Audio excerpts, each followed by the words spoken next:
40 দিন পর্যন্ত একজন হাজী সাহেবের সাথে কোলাকুলি করলে আসলে গুনাহ মাফ হয়। একজন হাজী সাহেবের সঙ্গে যদি আপনি 40 দিনে যদি কোলাকুলি করেন, তার সঙ্গে যদি দেখা হয়, তার সঙ্গে যদি মুসাফা করেন, তার সঙ্গে যদি আপনার অভিবাদন বিনিময় করেন, 40 দিন পর্যন্ত হাজী সাহেবের বাড়ির পানি খেলে বরকত হয়ে যাবে, এটা মনে করা যাবে। হাজী সাহেবদের সাথে 40 দিন পর্যন্ত কোলাকুলি করলে, মুসাফা করলে গুনাহ মাফ হয়ে যায়। আমরা আরো একটি বিষয় শুনতে পাই, সেটি হচ্ছে হাজী সাহেবরা পাজি। এই জাতীয় কথা বললে আসলে আমাদের ইমানে কোনো সমস্যা হবে কিনা।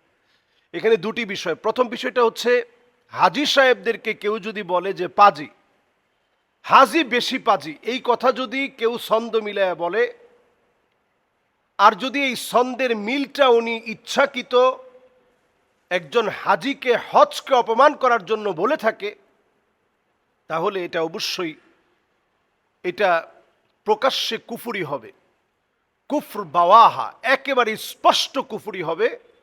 এর জন্য নতুন করে তাওবা করে আল্লাহর দিকে ফিরে আসা আবশ্যক। স্পষ্ট যদি কেউ হজকে ব্যবসা বলে, ওই লোকটার ঈমান ধ্বংস হয়ে যাবে। যেমন ঠিক তেমনি হাজী সাহেব পাজি, এটা যদি পুরো হজকে কেন্দ্র করে, পুরো হাজী সমাজকে কেন্দ্র করে যদি এই কথাটা বলে থাকে, তাহলে তারও ঈমান ধ্বংস হয়ে যাবে। হ্যাঁ, যদি একজন ব্যক্তি হজ করে আসার পরেও চরিত্র পরিবর্তন হয় নাই, কেমন যেন লোকটা আগের চাইতে বেশি অন্যায় করতেছে, অবিচার করতেছে, সুদও খাচ্ছে, তখন আপনি বললেন যে আসলে হজ করে আসার পরেও লোকটা ফাইজলামি ছাড়ে নাই, অথবা লোকটা পাজিই রয়ে গেল, তাহলে শুধু ওই লোকটাকে মিন করে আপনি কথাটা বললেন।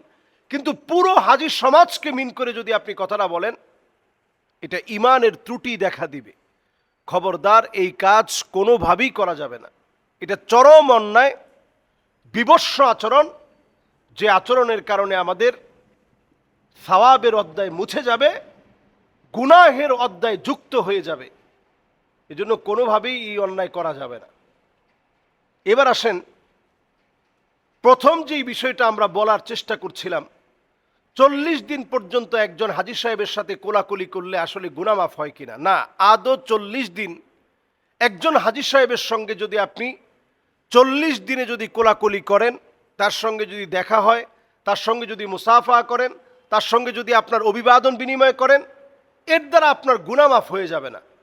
হ্যাঁ, হাজী সাহেবের সাথে আপনি দেখা করবেন, হাজী সাহেবের কাছ থেকে আপনি দোয়া নেবেন, ওয়ামাই ইউআযযিম শাআইরাল্লাহ ফাইন্নাহা মিন তাকওয়াল কুলুব, তার সঙ্গে আপনি হৃদয় লাগিয়ে কথা বলবেন, তার কাছ থেকে আপনি নিজে তার জন্য দোয়া করবেন, তার কাছ থেকে দোয়া নেবেন, এই সবটাই সওয়াবের কাজ। কিন্তু কোনোভাবেই হাজী সাহেবকে এইটা মনে না করা যে 40 দিন পর্যন্ত ওনার সঙ্গে কোলাকুলি করলে গুনাহ মাফ হয়ে যাবে, 40 দিন পর্যন্ত হাজী সাহেবের বাড়ির পানি খেলে বরকত হয়ে যাবে, এটা মনে করা যাবে না।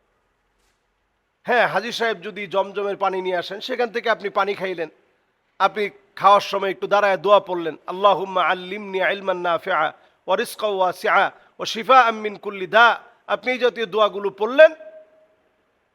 যদি না পারেন, আপনি বাংলায় বললেন যে আল্লাহ আমার জ্ঞান দেন, রিজিকের প্রশস্ততা দেন, অসুস্থতা থেকে আল্লাহ আপনি আমার হেফাজত করেন, এই জাতীয় দোয়া তখন আপনি পড়তে পারেন। বাস। হাজী সাহেব যদি খেজুর আনেন, এটাকে বরকত মনে করে খান, আজওয়া খেজুর দিয়েছেন, সেটাকে আপনি বরকত মনে করে খান।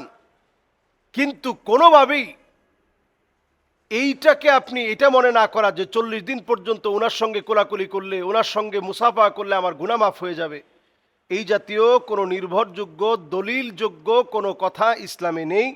কাজেই এই জাতীয় কোনো কথা বলার কোনো সুযোগ নাই।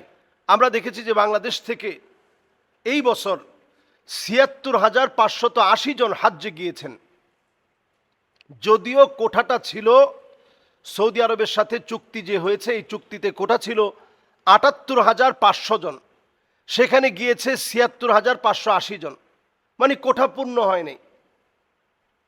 তো এই যে হাজী সাহেবরা হজে গিয়েছেন, হজ করেছেন, আল্লাহ তাআলা প্রত্যেকের হাজ্জে মাবরুর হিসাবে কবুল করুক।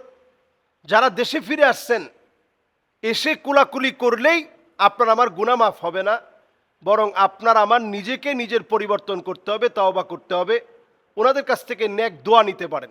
আল্লাহ আমাদেরকে বোঝার তৌফিক দান করুক। আসসালামু আলাইকুম ওয়া রাহমাতুল্লাহি ওয়া বারাকাতুহু।